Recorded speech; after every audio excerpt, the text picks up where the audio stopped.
नमस्कार साथियों, welcome to class again सबकी कक्षा में आप सभी का स्वागत है। आज हमारा 8वां सेशन है और आज हम लोग कंटिन्यू करने वाले हैं। हमने जो चैप्टर शुरू किया था लाइफ प्रोसेसेस, इसके अंदर के टॉपिक्स रेस्पिरेशन के अंदर आज हम लोग देखेंगे रेस्पिरेशन इन प्लांट्स। प्लांट्स में रेस्पिरेशन किस प्रकार से होता है उसको हम लोग डिटेल में डिस्कस करेंगे। तो साथियों, जिस प्रकार से एनिमल्स को एनर्जी की जरूरत होती है उसी प्रकार से प्लांट आल्सो नीड एनर्जी। तो सवाल ये उठता है कि प्लांट को ये एनर्जी मिलता कैसे है या फिर प्लांट को ये एनर्जी कहाँ से मिलता है। The plant get this energy by the process of respiration. तो रेस्पिरेशन प्रोसेस से ये वाला एनर्जी उन्हें प्राप्त होता है। Plant also use oxygen of air for respiration and release carbon dioxide. Plant जो है ये एयर से ऑक्सीजन को यूज करता है और रिलीज करता है कार्बन डाइऑक्साइड को। तो इस तरह से जो रेस्पिरेशन होता है हमारे प्लांट्स में वो इन्वॉल्व करता है the exchange of oxygen and carbon dioxide और ऑक्सीजन का एक्सचेंज होता है in the process of respiration in plants. तो इसीलिए हम ऑक्सीजन और कार्बन डाइऑक्साइड गैस को रेस्पिरेटरी गैस बोल सकते हैं। तो ये जो रेस्पिरेशन होता है इन प्लांट्स और जो रेस्पिरेशन होता है इन एनिमल्स, इनके बीच कुछ डिफरेंसेस हैं। तो डिफरेंसेस क्या हैं कि जो ये प्लांट होता है, प्लांट में इनके सारे parts, all parts of the plant perform respiration individually, जबकि दूसरे तरफ जो एनिमल होते हैं वो परफॉर्म करता है respiration as a single unit. एक सिंगल यूनिट के रूप में ये रेस्पिरेशन परफॉर्म करता है। प्लांट्स में रेस्पिरेशन के दौरान there is little transport of respiratory gases. Respiratory gases का थोड़ा बहुत ट्रांसपोर्ट ही होता है from one part of the plant to the other part of the plant. जबकि एनिमल में जो रेस्पिरेटरी गैसेस हैं उनका यूजुअली ट्रांसपोर्टेशन लंबे दूरी के लिए होता है, जैसे कि लंग्स से उन्हें हर एक सेल तक पहुंचना होता है। तो ये एनिमल्स में जो रेस्पिरेशन होता है इसमें लॉन्ग डिस्टेंसेस ट्रेवल करने पड़ते हैं रेस्पिरेटरी गैसेस को ड्यूरिंग रेस्पिरेशन। और फिर रेस्पिरेशन जो प्लांट्स में होता है वो काफ़ी स्लो रेट में होता है, क्योंकि एनर्जी भी इन्हें कम ही चाहिए, मूवमेंट तो होता नहीं है। वहीं दूसरे तरफ जो रेस्पिरेशन है इन एनिमल्स, उन उसमें काफ़ी ज़्यादा फास्टर रेट में ये वाला रेस्पिरेशन हो रहा होता है। तो अगर हम रेस्पिरेशन इन प्लांट्स और रेस्पिरेशन इन एनिमल्स के बीच में थोड़ा टेबुलर फॉर्म में डिफरेंसेस देखें तो कुछ और भी डिफरेंसेस हैं। जैसे कि प्लांट्स में जो रेस्पिरेशन होता है, ये प्लांट्स ब्रीद नहीं करता है, ये सिर्फ रेस्पायर करता है, दे ओनली रेस्पायर। जबकि दूसरे तरफ एनिमल्स जो हैं वो ब्रीद करता है एयर को for carrying out cellular respiration. Plants में रेस्पिरेटरी सिस्टम नहीं होता है, मतलब कि ये लैक करता है रेस्पिरेटरी सिस्टम। ये जो रेस्पिरेशन होता है प्लांट्स में वो अकर करता है थ्रू द स्टोमाटा, लेंटिसेल्स और रूट्स के थ्रू, जो कि हम लोग अभी देखने वाले हैं आगे अपने डिस्कशंस में।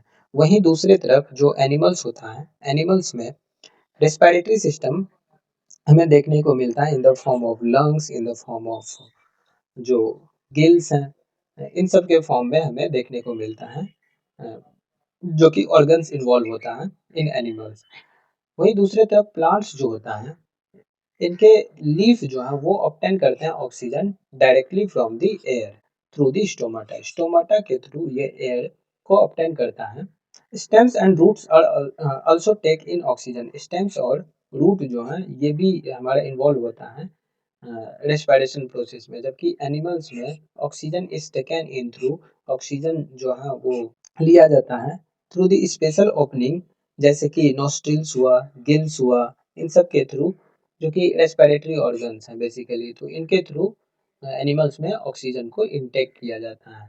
और फिर एनिमल्स में जो ये कार्बन डाइऑक्साइड प्रोड्यूस होता है ड्यूरिंग रेस्पिरेशन वो रिलीज हो जाता है इनटू द एटमॉस्फेयर। जबकि कार्बन डाइऑक्साइड जो प्रोड्यूस होता है प्लांट्स में ड्यूरिंग रेस्पिरेशन, उनको यूज कर लिया जाता है प्लांट्स के द्वारा for carrying out photosynthesis. Photosynthesis carry out करने के लिए प्लांट्स यूज कर लेता है इस कार्बन डाइऑक्साइड को।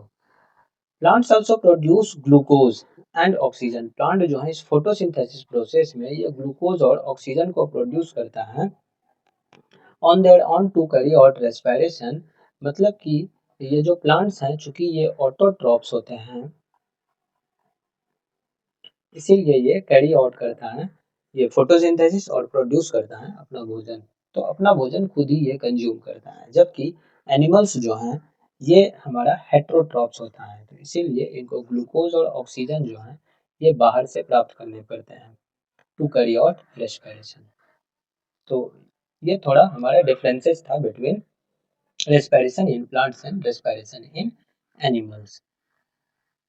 अब हम लोग स्पेसिफिक देखते हैं कि ये जो रूट्स के थ्रू रेस्पिरेशन होता है ये कैसे होता है। तो रूट्स के थ्रू जो रेस्पिरेशन होता है, ये जो सॉइल्स हैं, सॉइल के पार्टिकल्स के बीच में ये एयर स्पेसेस हैं, इसी एयर स्पेसेस में एयर प्रेजेंट होता है। और इस एयर, ये जो एयर प्रेजेंट होता है, the air present in between the particles of the soil, soil particles के बीच में जो ये एयर प्रेजेंट है, the roots of the plant take the oxygen required for respiration from the air present in between the soil particles by the process of diffusion। तो ये जो air present है between the soil particles, इस air को diffusion process से जो roots हैं, roots में जो ये प्रेजेंट है रूट हेयर, इस रूट हेयर की मदद से, इस रूट हेयर की मदद से by the process of diffusion ये एयर को इनटेक करता है, मतलब ऑक्सीजन को इनटेक कर लेता है।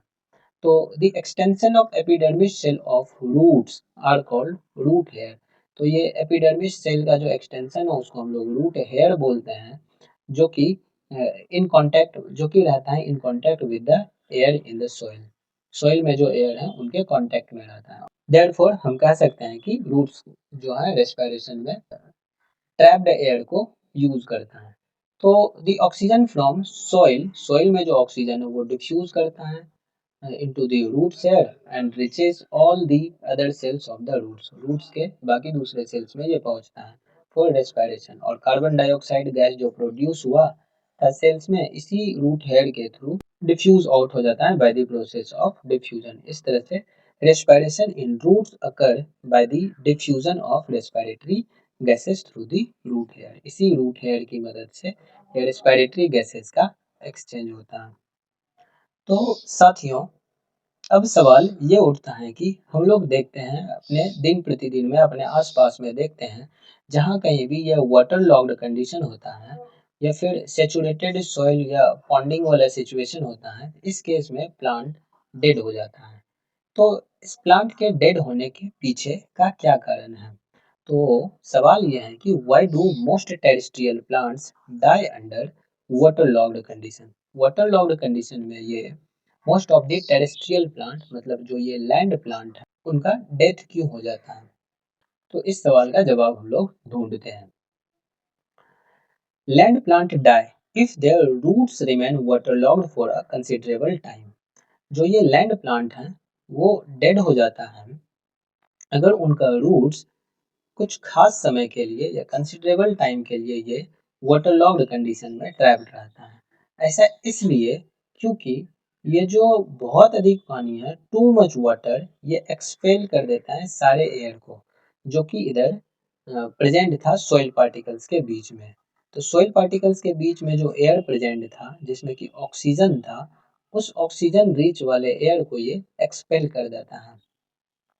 और इस वजह से ड्यू टू दिस ऑक्सीजन, इसी oxygen is not available to the roots for aerobic respiration. और इस वजह से जो ऑक्सीजन है वो हमारा एरोबिक रेस्पिरेशन के लिए अवेलेबल नहीं रहता है। और इस कंडीशन में चूंकि अब ऑक्सीजन है नहीं, तो ऑक्सीजन नहीं होने के कंडीशन में जो रूट्स हैं वो रेस्पायर करने लगता है एनएरोबिकली, मतलब in the absence of oxygen,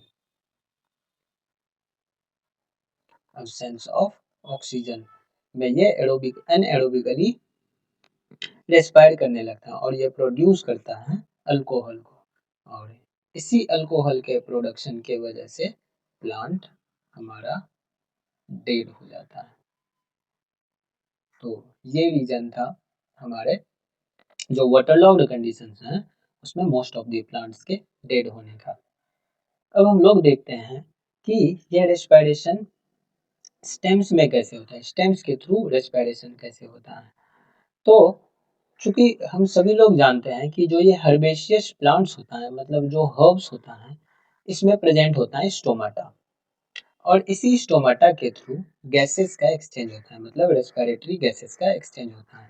in all the stems of herbaceous plant take place through the stomata. तो जितने भी हर्बेशियस प्लांट हैं उसमें गैसेस का एक्सचेंज इसी स्टोमाटा के थ्रू होता है। तो ऑक्सीजन जो है वो एयर से डिफ्यूज होता है इनटू द सेल्स, और जो कार्बन डाइऑक्साइड है वो हमारा डिफ्यूज आउट होता है into the air through the same stomata. ये तो हमारा हर्बेशियस प्लांट का हुआ, मतलब कि हर्ब्स का हुआ। What about the woody plants, woody stems, hard और वुडी स्टेम्स जो होता है उसके लिए क्या, जैसे कि जो हमारा मैंगो ट्री होता है उसके लिए क्या, या फिर जो नीम का ट्री होता है उसमें कैसे रेस्पिरेशन होगा, थ्रू दी स्टेम्स। तो हार्ड और वुडी स्टेम्स के लिए उसमें प्रेजेंट होता है हमारा लेंटिसेल्स।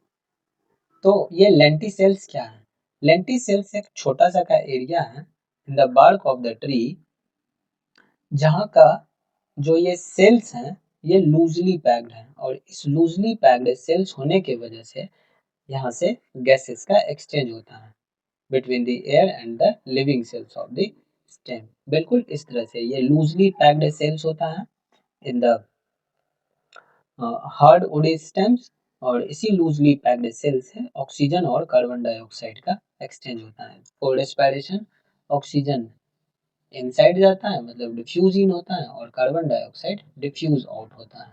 तो इस तरह से ये लेंटिसेल का एक इम्पोर्टेंट रोल है in the process of respiration. वहीं अगर हम लोग रेस्पिरेशन इन लिप्स की चर्चा करें तो लिप्स में हम सभी लोग जानते हैं कि वहाँ प्रेजेंट होता है हमारा स्टोमाटा। तो लिप्स में जो ये स्टोमाटा प्रेजेंट होता है इसी स्टोमाटा के थ्रू एक्सचेंज होता है गैसेस का। तो exchange of respiratory gases on lips take place through, ये छोटे छोटे पोर्स होते हैं जिसको कि हम लोग स्टोमाटा बोलते हैं, और इस स्टोमाटा से भी जो एक्सचेंज ऑफ गैसेस होता है वो होता है by the process of diffusion. इस डिफ्यूजन प्रोसेस से स्टोमाटा के थ्रू, जो कि टाइनी पोर्स होते हैं, उसके थ्रू एक्सचेंज ऑफ गैसेस होता है।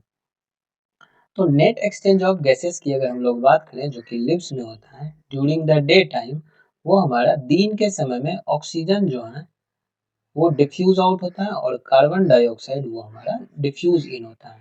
ये दिन के समय में हुआ। जबकि नेट गैस एक्सचेंज की बात करें एट द नाइट टाइम, उस समय हमारा ऑक्सीजन डिफ्यूज इन होता है और कार्बन डाइऑक्साइड डिफ्यूज आउट होता है। तो इसके पीछे का रीजन क्या है? रीजन बस इतना ही है कि दिन के समय में ये फोटोसिंथेसिस करता है। दिन के समय में ये फोटोसिंथेसिस करता है। फोटोसिंथेसिस करने की वजह से इसको कार्बन डाइऑक्साइड की जरूरत होती है, तो नेट कार्बन डाइऑक्साइड इसीलिए ये डिफ्यूज इन होता है। वहीं दूसरी तरफ अगर हम देखें तो चूंकि नाइट के समय में सनलाइट अवेलेबल होता नहीं है। अब सनलाइट जो नहीं होता है ये नाइट के समय में, तो फोटोसिंथेसिस हो पाएगा क्या? फोटोसिंथेसिस नहीं हो पाएगा। तो देयरफॉर उस समय CO2 की ज़रूरत नहीं होती है, तो इसीलिए ये डिफ्यूज आउट हो जाता है, और जो ऑक्सीजन है इस ऑक्सीजन डिफ्यूज इन होता है। डिफ्यूज इन तो ऑक्सीजन दिन के समय में भी होता है, बट ये रात के समय में अधिक होता है क्योंकि ये रेस्पिरेशन प्रोसेस में इस ऑक्सीजन की जरूरत होती है। रेस्पिरेशन दिन के समय में भी होता है, ऐसा नहीं है कि रेस्पिरेशन सिर्फ रात के समय में होगा। द रेस्पिरेशन डे के टाइम में भी होता है, वेयर एज फोटोसिंथेसिस हमारा डे के टाइम में होता है जबकि नाइट के टाइम में नहीं होता है। तो इसीलिए ये हमारा जो नाइट के समय में है नेट जो एक्सचेंज होता है वो हमारा ऑक्सीजन डिफ्यूज इन होता है और कार्बन डाइऑक्साइड डिफ्यूज आउट होता है। तो respiration in the leaves occur during the daytime as well as night time, while the photosynthesis occurs only during the daytime, जो कि हम लोग अभी जस्ट समझ लिए।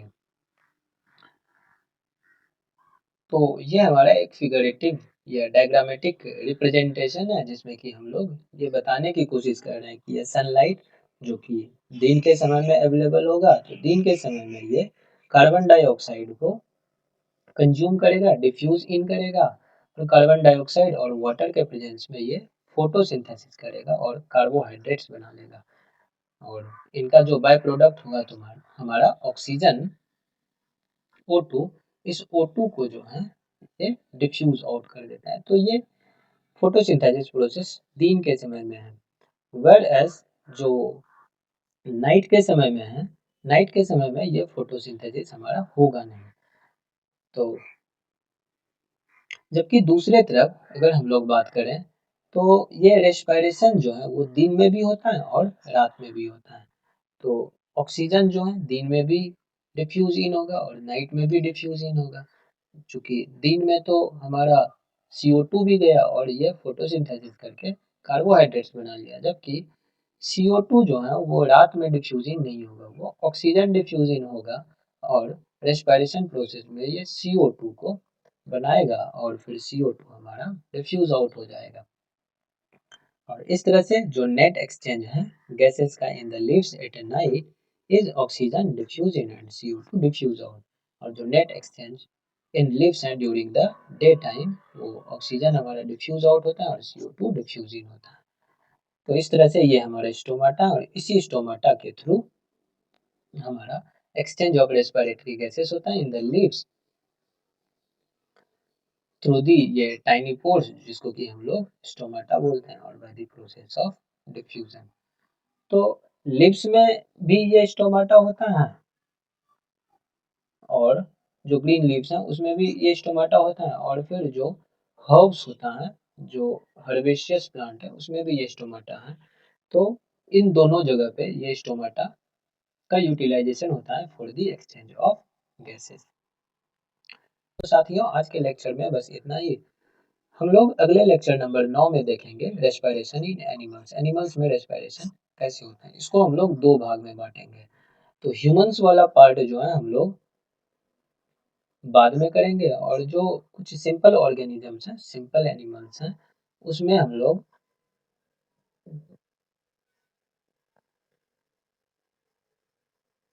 सिंपल एनिमल्स में जो रेस्पिरेशन है उसको पहले हम लोग देखेंगे। लेक्चर नंबर 10 में ये वाला होगा और लेक्चर नंबर 11 में जो है वो ह्यूमंस में रेस्पिरेशन किस प्रकार से होता है इसको हम लोग डिटेल में चर्चा करेंगे।